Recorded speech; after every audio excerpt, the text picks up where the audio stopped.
záver vždycky od každého hostia chcem vedieť, či má nejaký paranormálny zážitok. Brácho, to ti poviem úplnú halus. No tak som zvedavý. Boli sme v meste. No.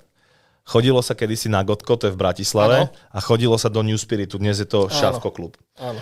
A boli sme tam ožratí a proste sme chceli sa premiesniť z New Spiritu na Gotko, lebo vedľa Gotka boli potraviny Hviezda, chceli sme si kúpiť večierka. fľašu. No. A vyšli sme všetci spolu z New Spiritu, hej?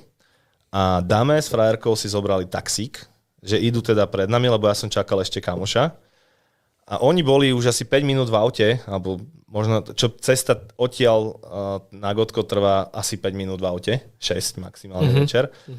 A keď prišli taxíkom na Gotko, čo ja som zostal ešte pred New Spiritom, keď už oni odišli a bol som tam ešte nejaké minúty, lebo som čakal kamoša, tak kamoš nakoniec nešiel, ale keď Dame prišiel taxíkom na Gotko, tak ja som sám stál v strede Gotka. A nikto to nevedel dneska vysvetliť, jak sa to stalo.